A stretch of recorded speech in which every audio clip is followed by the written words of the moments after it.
चाहता हूं। मैंने कहा, एक साथी ने मुझसे पूछा, मुख्तियार ताकत क्या है तुम्हारी, कौन सी ऐसी चीज है जिसने इतनी ताकत दी, जिसने इतनी हिम्मत दी। तो मैं साथियों आपके सामने वो बात बताना चाहता हूँ, वो कारगुजारी आपको बताना चाहता हूँ, मुख्तियार की ताकत क्या है।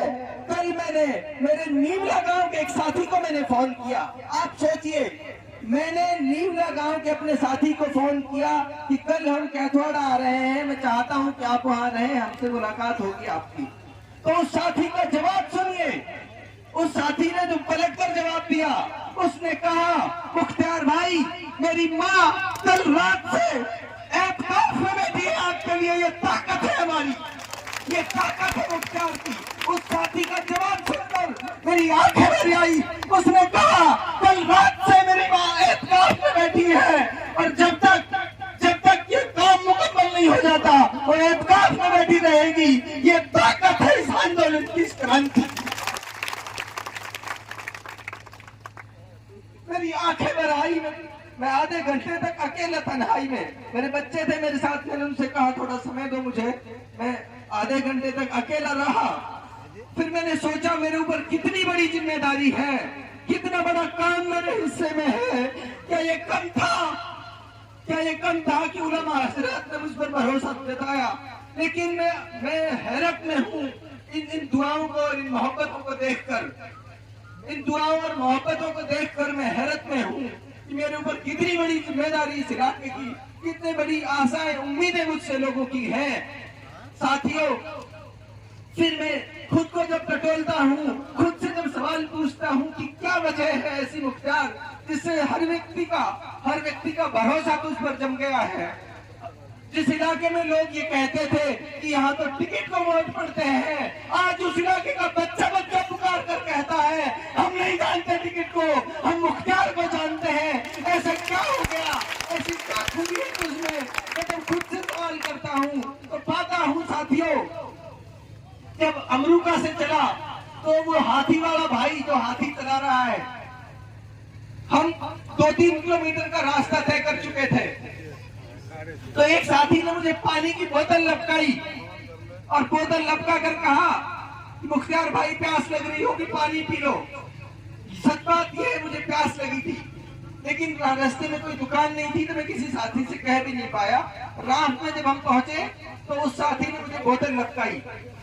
बोतल जैसे ही उसने मुझे लपकाई तो बोतल मेरे हाथ में आते ही सबसे पहले ख्याल मेरे अंदर ये आया कि ये जो भाई आगे बैठा है, जो हाथी चला रहा है, इसको भी तो प्यास लगी होगी। तो मैंने सबसे पहले बोतल उसको दी। उसके बाद मैंने उससे कहा कि भाई तू पानी पी, तुझे प्यास लगी होगी। उसने मेरे हाथ से बोतल लेकर पानी पिया।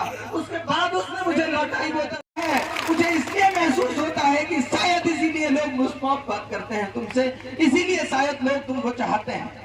साथियों, आपको इस भरे मजमे पर यकीन दिलाता हूँ, जिस तरह मैंने हाथीवाड़े की बात आपको बताई, उसी तरह मेरे एक बेटी है, उसका ध्यान रखने से पहले मैं आपके बच्चों का ध्यान रखूंगा, ये वादा करके जा रहा हूँ।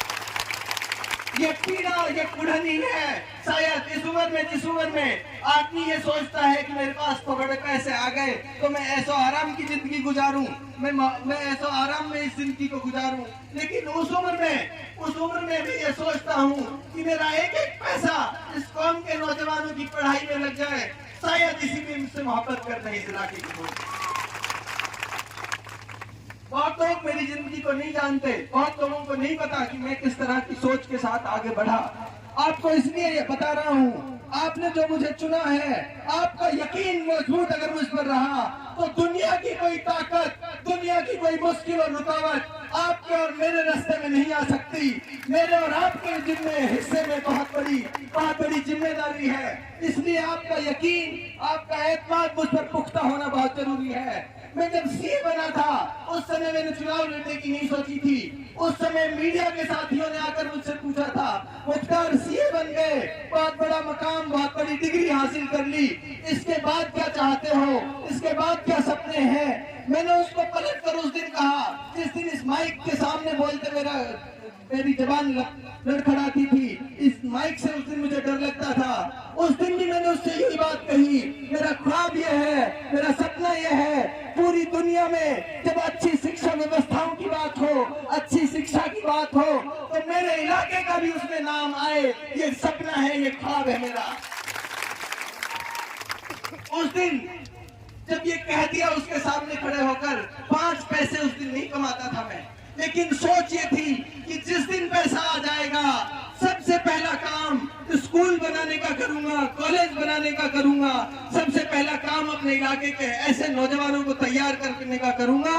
जिस तरह मुख्तियार के पास अलग क्या है, सिर्फ इतना ही तो कि वो दिल्ली चला गया और उसने तालीम हासिल की, उसने दुनिया के बड़े बड़े ओहदेदारों के साथ बैठकर ये सीखा कैसे मुल्क चलाए जाते हैं, कैसे अपने इलाके को तरक्की राह पर ले जाया जाता है। सिर्फ इतना मुख्तियार ने सीखा, इतना मुख्तियार में अलग है मेरे इलाके के लोगों से। और मुझे कभी हिचकिचाहट नहीं होती अपनी कमी बताने में भी। 12वीं क्लास में मुख्तियार फेल हुआ था, इसलिए बता रहा हूं आपको कि मुख्तियार इस इलाके का सबसे कमजोर स्टूडेंट है। अगर मुख्तियार ये कर सकता है, इलाके का बच्चा मुझसे बड़ा काम कर सकता है, इलाके का बच्चा मुझसे बड़ा काम कर सकता है। लेकिन जरूरत है तो वो इसकी है कि इनको सही रास्ते पर, सही लाइन पर इनको चलाया जाए। उस दिन फिर मैंने तय किया कि अगर मेरे पास असबाब आए, रिसोर्सेज आए, तो मैं मेरे इलाके के लोगों के लिए शिक्षा की व्यवस्थाएं बेहतर करने का काम करूंगा।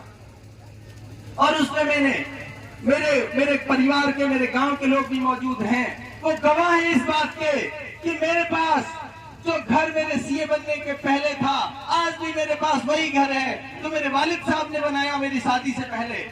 उसके बाद से 1 पैसा आज तक सीढ़ियों में मार्बल नहीं लगा हुआ है। कोई फर्क नहीं पड़ता इससे कि मैंने उसमें मार्बल लगाए कि नहीं लगा। फर्क इस बात से पड़ता है कि मेरा एक एक पैसा इस इलाके को और इस कौम को और 36 बिरादरी के लोगों को ताकतवर और मजबूत बनाने में लग जाए, ये सोच है मेरी। अब साथियों, ये बताया मैंने इसलिए ताकि मेरी सोच, मेरा नजरिया, मेरा जहन आपको पता रहे कि मुख्तियार लड़ाई किस चीज की लड़ रहा है। मुख्तियार लड़ाई सिर्फ इस बात की लड़ रहा है, कैसी बेबसी है, कैसी उलझन में पड़े हैं। हम जिस आदमी को चुनते हैं रहनुमा, वही आदमी हम पर जुल्म करे और उसके खिलाफ नहीं बोल पाए, कैसी बेबसी है। इसलिए नौजवानों के साथ बैठकर, इलाके के उन पढ़े लिखे जहनों के साथ बैठकर, जिन जहनों के बारे में लोग कहते हैं किसी भी समाज, किसी भी इलाके और मुल्क की सबसे बड़ी ताकत उसके जहन है, उसके वो पढ़े लिखे दिमाग हैं, जो अच्छे पढ़े लिखे लोग हैं, उन जहनों के साथ बैठकर हमने तय किया कि इस लड़ाई को आमने सामने से लड़ना पड़ेगा, तब इस इलाके का भला हो सकता है।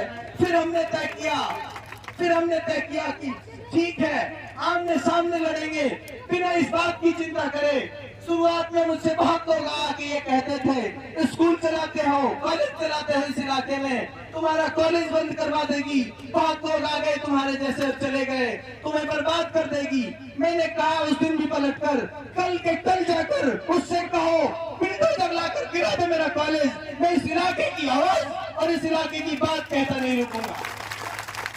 लेकिन मुबारकबाद देता हूं उन तमाम नौजवानों को जिन्होंने मेरा हिम्मत और हौसला नहीं टूटने दिया। हमारे ऊपर मुकदमा कराया, किस चीज का मुकदमा कराया साथियों? 5000 की लूट और चोरी का मुकदमा करवाया मुख्तियार अहमद के ऊपर, जो इस इलाके से चुनाव लड़ रहा है। और उसमें साजिश देखिए, मुख्तियार को कैसे दबाया जाएगा, उसमें साजिश देखिए। मेरे दोस्त जो 4 सरकारी एम्प्लॉई हैं, उसमें मुलजिम हैं सिर्फ इसलिए कि मुख्तियार की गर्दन जब टूटेगी, जब ये इसके सरकारी नौकर इसके ऊपर दबाव बनाएंगे कि तू अपनी बात वापस ले ले, नहीं तो हमारी नौकरियां जाएंगी। मैं सलाम करता हूं उन साथियों को, अल्लाह दोस्त किसी को दे तो ऐसे दे जैसे मुझे दिए हैं। उन्होंने कहा मुख्तियार नौकरी जाए तो जाए, लेकिन इस लड़ाई से पीछे मत हट जाना, ये इस इलाके की, इस कौम को बचाने की लड़ाई। अब साथियों में ज्यादा वक्त न लेते हुए आप सबको एक जिम्मेदारी सौंपता हूं। जिम्मेदारी इस बात की सौंपता हूं कि आपने जो इतना बड़ा समर्थन इन नौजवानों को दिया, उस समर्थन के बाद अब ये लड़ाई मेरी नहीं रही, इन नौजवानों की नहीं रही, अब ये लड़ाई आप सबकी है, हम सबकी है। और चुनाव जीतना हमारे लिए कोई मुश्किल काम नहीं। सिर्फ इतने लोग, जितने लोग यहाँ बैठे हैं, ये अहद कर ले और मजबूत इरादे कर ले कि हर हाल में तब्दीली लेकर आएंगे। तो मैं साथियों आपको गारंटी देता हूँ, आपसे वादा करता हूँ, जब ये चंद नौजवान इस लड़ाई को